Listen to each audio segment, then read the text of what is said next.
प्रश्न, प्रार्थना समाज का वर्णन करें।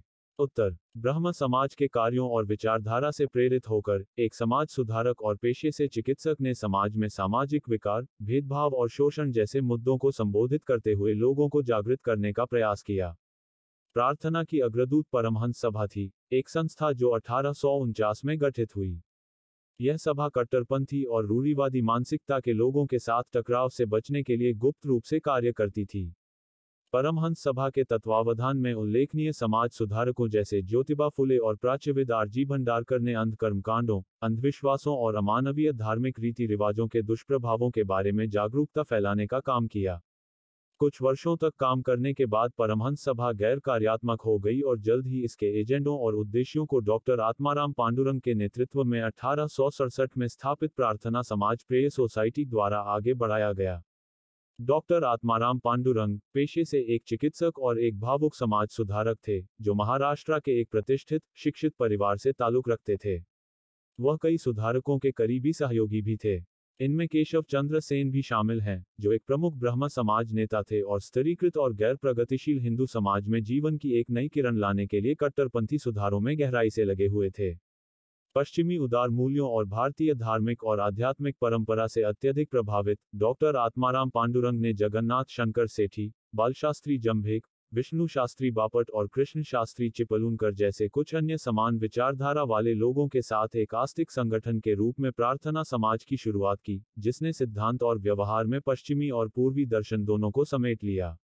उदार मूल्यों के समर्थकों के रूप में सभी धर्मों के प्रति उनका दृष्टिकोण उदार था। हालांकि भारतीय धार्मिक और भक्ति साहित्य, विशेष रूप से महाराष्ट्र में चिंतन के भक्ति स्कूल ऑफ थिंक, प्रार्थना समाज की विचारधारा और सिद्धांतों का मूलभूत आधार थे। यह पश्चिमी भारत में आने वाला एक प्रमुख आधुनिक सामाजिक धार्मिक सुधार आंदोलन था जिसने ब्रह्म समाज के विचारों और गतिविधियों को आगे बढ़ाया और फिर भी इसने एक हिंदू संगठन के रूप में अपनी अलग पहचान बनाए रखी। ब्रह्म समाज के विपरीत प्रार्थना समाज कम मूर्तिभजक और धर्म विरोधी था, क्योंकि लेखा आंदोलन के कट्टरपंथी तत्वों को प्रार्थना समाज के दो प्रमुख विचारकों एमजी रानाडे और आरजी भंडारकर द्वारा कुशलतापूर्वक तरीके से हतोत्साहित किया गया था।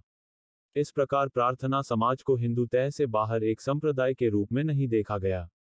उन्होंने अनुनय के माध्यम से सुधार लाने की मांग की, अपने अनुयायियों से उनकी अंतरात्मा को जगाने और न्याय की भावना की अपील करी। प्रार्थना समाज ने इस विचार का प्रचार किया कि भगवान को केवल मानव समाज की सेवा करके ही महसूस किया जा सकता है, न कि कर्मकांडों, समारोहों, बलि चढ़ावों आदि के माध्यम से जो नागरिक मूल्यों के बिना अर्थहीन और खोखले होते हैं। प्रार्थना समाज के प्रमुख सिद्धांत: 1. ईश्वर में विश्वास और पूरी भक्ति के साथ एक सर्वोच्च ईश्वर की पूजा की अनिवार्यता और आध्यात्मिकता आंदोलन के सामाजिक धार्मिक दर्शन का केंद्र थी। प्रार्थना शब्द का अर्थ है विनती। समाज के सदस्यों को ज्ञान, बुद्धि और नैतिकता के साथ भगवान से प्रार्थना करने के लिए प्रोत्साहित किया गया। जस्टिस रानाडे के शब्दों में समाज का मिशन मानवीकरण, समानता और आध्यात्मिकता था। 2. प्रार्थना समाजियों ने अवतारों और रहस्योद्घाटन में कोई विश्वास नहीं रखा और मूर्ति पूजा की निंदा की। इसके अतिरिक्त आंदोलन के मार्गदर्शक एमजी रानाडे ने जोर देकर कहा कि सच्ची दिव्य आराधना ध्यान, चिंतन, भक्ति, कविताओं के गायन के माध्यम से ही की जा सकती है। उनके अनुसार विभिन्न देवताओं की पूजा करना हिंदू समाज में विभाजनकारी शक्ति के रूप में काम करता है। 3. प्रार्थना समाज ने धर्म को मानवता से अलग थलग नहीं देखा और इसलिए इसने इस बात पर जोर दिया कि सामाजिक आर्थिक मतभेदों के बिना परोपकार, दया, सहिष्णुता, ईमानदारी और सभी के प्रति स्नेह के माध्यम से मुक्ति प्राप्त की जा सकती है। प्रार्थना समाज का सबसे बुनियादी सिद्धांत ईश्वर की पितृभूमि और मनुष्य का भाईचारा था और इसका पालन करके सभी सामाजिक असमानताओं और विषमताओं को पाटा जा सकता है। 4. इसने तर्कहीन धार्मिक कर्मकांडों, मूर्ति पूजा और रीति रिवाजों का विरोध किया और किसी भी ग्रंथ को ईश्वर के अचूक शब्द के रूप में स्वीकार नहीं किया, बल्कि शास्त्रों में उन विचारों को स्वीकार किया जो तर्क की कसौटी पर खरे उतरे। 5. इस आंदोलन ने जाति और अस्पृश्यता के पूर्ण उन्मूलन का समर्थन किया और समानता और सामाजिक न्याय के विचार को बढ़ावा दिया। आंदोलन द्वारा की गई पहल: लड़कों और लड़कियों दोनों के लिए शिक्षा के कारणों को बढ़ावा दिया। शिक्षा प्रदान करने के लिए रात्रि पाठशालाओं सहित विद्यालय खोले। पंढरपुर, देह और आलंदी जैसे विभिन्न धार्मिक केंद्रों में अस्पताल और अनाथालय खोले। महिलाओं के उत्थान के लिए काम किया, बाल विवाह, पर्दा प्रथा और दहेज प्रथा के खिलाफ आवाज उठाई, महिलाओं में शिक्षा के कारणों को बढ़ावा दिया, विधवा पुनर्विवाह और लड़के और लड़कियों दोनों के लिए विवाह योग्य उम्र बढ़ाने के लिए कार्य किया। अपनी साप्ताहिक पत्रिका सुबोध पत्रिका के माध्यम से लोगों को आध्यात्मिक रूप से जागृत करने की कोशिश की और लोगों को सही आचरण और नैतिक व्यवहार की आदत डालने के लिए प्रोत्साहित किया। संडे सर्विस और संडे स्कूल के लिए लोगों को प्रेरित किया।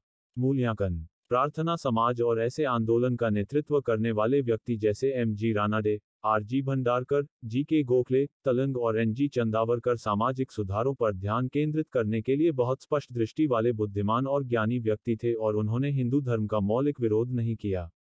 वैचारिक रूप से ब्रह्म समाज और प्रार्थना समाज दोनों समान थे, क्योंकि उन्होंने एक ईश्वर की पूजा और ईश्वर से जुड़ने के लिए बिचौलियों की आवश्यकता की निंदा की, लेकिन प्रार्थना समाज कम उदार था और इसने सांस्कृतिक जड़ों से अलग हुए बिना धीरे धीरे आधुनिकीकरण की वकालत की, जिसने इसे और अधिक लोकप्रियता दिलाई। प्रार्थना समाज ने 1906 में स्थापित अपने सबसे प्रभावी डिप्रेस्ड क्लासेस मिशन के माध्यम से सामाजिक सुधार के क्षेत्र में प्रवेश किया और 1913 तक 30 शैक्षणिक संस्थानों को चलाने के कार्य को किया। प्रार्थना समाज की गतिविधियों से प्रेरित होकर इसी तरह के एक आंदोलन वीरसिलिंगम पंतुलु का नेतृत्व तेलुगु सुधारक ने मैसूर प्रेसिडेंसी से किया। प्रस्तुति समापन। आपका धन्यवाद। Disclaimer: This notes has been made after a lot of research, yet the accuracy of the answers may vary. The author assumes no responsibility or liability for any errors or omissions in the content of this notes.